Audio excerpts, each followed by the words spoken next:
As far back as I can remember, I had this feeling of, what is wrong with me? Why would my mom leave me? She abandoned me at such a young age. I felt like it was my fault.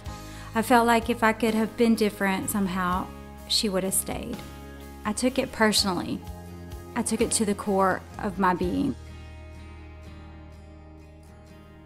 Then I just started wallowing in this self-pity. I started using my story as a crutch. I started, giving it to everybody that would listen. I just wanted them to feel sorry for me and give me something that I was missing. I wanted to feel wanted and worthy. I wanted them to like me and for me to be popular. All the kids were drinking, and I just decided that that'll be the way I could be cool. The only way I knew how to deal with rejection was to fit in. I ended up wanting to drink to numb my problems. By the time I was 15, the drinking was getting kind of boring.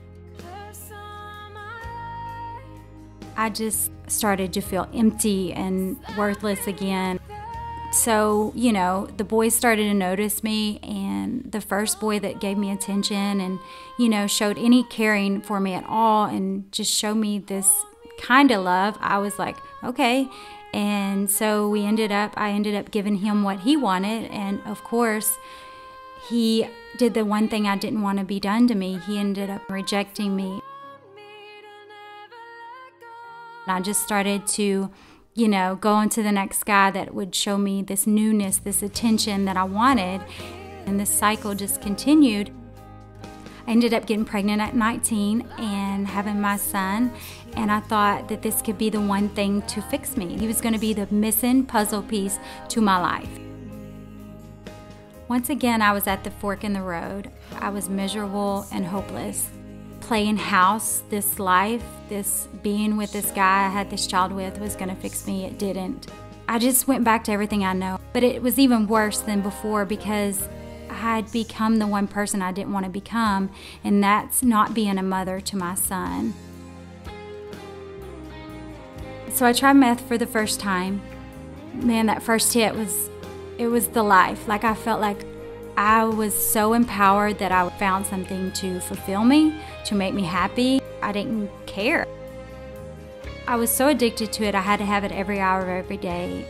I ended up being so addicted to it, I would sleep probably 24 hours in a week. I would eat every 2 to 3 days. This led me into dating a drug dealer and eventually moving in with him.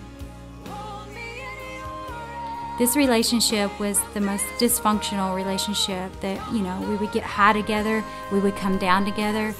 He abused me, he would go on these meth rages, but I didn't care, he was getting me high. I was numb to the fact of I shouldn't be here. Until one night he ended up pulling a knife on me and he was literally going to kill me.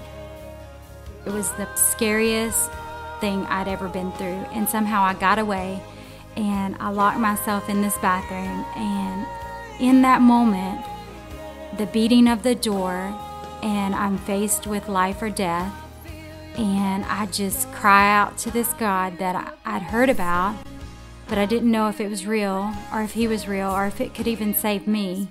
But I just cried out to God, and I said, God, if you would get me out of this situation alive, I would just become the person that I thought I was supposed to become.